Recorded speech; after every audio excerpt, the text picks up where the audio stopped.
Existem muitos quilômetros de áreas desconhecidas sobre a crosta que nem conseguimos chegar perto.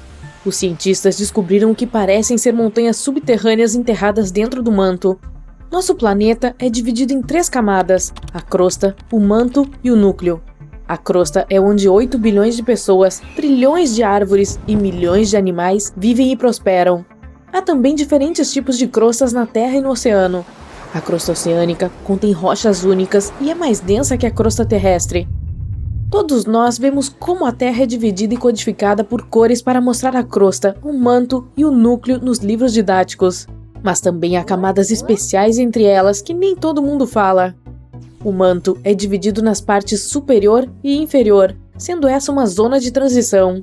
O manto atua como centro de reciclagem geológica. As placas tectônicas não se movem apenas de um lado para o outro, mas para cima e para baixo. Na verdade, é assim que vulcões são criados. O magma sobe para a superfície ou mesmo debaixo d'água e depois afunda de volta e repete o movimento. As transições descem 400 km e depois 660 km. E nessa camada inferior, cientistas continuam descobrindo paisagens ocultas. As montanhas no manto são mais acidentadas e muito maiores do que as da crosta. Cientistas encontraram uma cordilheira com picos mais altos que o Monte Everest. Alguns deles chegam a 965 quilômetros. Quando os continentes ainda estavam juntos, pode ter havido terras escondidas agora debaixo d'água. Teorias sugerem que a Islândia costumava fazer parte de um microcontinente homônimo que conectava a atual Islândia com a Groenlândia e a Escandinávia. A ideia se aprofunda ainda mais na Grande Islândia, que inclui a Grã-Bretanha. Mas após a divisão, essas terras maiores afundaram com tudo o que existia. Há também teorias sobre a Nova Zelândia fazer parte da Zelândia, um microcontinente oculto dentro da mesma região. Portanto, pode ser que essas montanhas costumassem fazer parte da antiga Terra e estão no subsolo sob milhões de anos de ocorrências naturais. Mas ainda assim, não é muito provável. Uma teoria é que essas cadeias montanhosas subterrâneas podem ser sobras de lajes de rocha que desciam da superfície para a zona de transição do movimento das placas tectônicas. À medida que afundam, os pedaços grandes se dividem em pedaços menores, e à medida que se acumulam ao longo dos milhões de anos, eles formam o que parecem ser montanhas subterrâneas. Como o manto é a zona de reciclagem geológica, é provável que as rochas lá embaixo fizessem parte da superfície. Não são grandes pedaços de terra que ficam escondidos assim como os cães escondem ossos no jardim, mas leva muito mais tempo para esconder montanhas. Algumas partes do manto parecem ser lisas, enquanto outras nem tanto.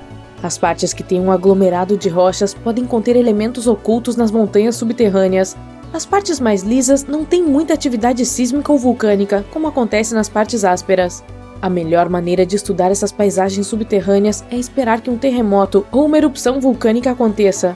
Os sismólogos podem observar o interior da Terra com scanners especiais, assim como os médicos usam ultrassom para examinar um paciente. Eles podem até ver pequenos detalhes e não apenas grandes pedaços de rochas. Um terremoto forte o suficiente pode enviar ondas de choque para o interior da Terra, mesmo através do núcleo e de volta à superfície. Dependendo de onde elas ocorrem, os sismólogos podem observar e estudar a intensidade das ondas à medida que elas se movem para frente e para trás. Em rochas lisas, as ondas podem viajar em linha reta, mas uma vez que atingem uma área áspera, as ondas tendem a se dispersar. A temperatura e a composição dos materiais podem fazer com que as ondas se movam mais rápido ou mais devagar, mas essa informação não é exatamente precisa e não contribui muito para os dados reais das montanhas subterrâneas. Assim, analisando as ondas dispersas em navios e utilizando o campo magnético da Terra, os cientistas podem descobrir tudo o que precisam saber. Mas esses estudos são apenas bons o suficiente para descobrir o interior do estado atual, e não como a Terra mudou nos últimos 4 bilhões e meio de anos. No entanto, os cientistas têm certeza de que o material do manto ainda remonta ao início da formação original da Terra. A pergunta, por que não apenas cavar um buraco para o centro da Terra e ver o que está acontecendo lá embaixo, pode parecer lógica. O buraco mais profundo que os humanos cavaram até agora é o Poço Superprofundo de Kola, no Ártico Russo, que tem mais de 12 quilômetros de profundidade.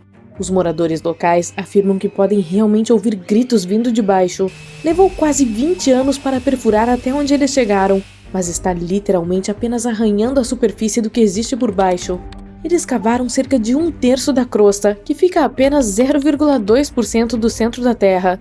Chegar lá está além de nós, assim como tentar alcançar o Sol. Nenhum ser humano pode lidar com a quantidade de pressão lá embaixo. Descer a Fossa das Marianas, o ponto mais profundo da Terra, requer equipamento especial para suportar a imensa pressão.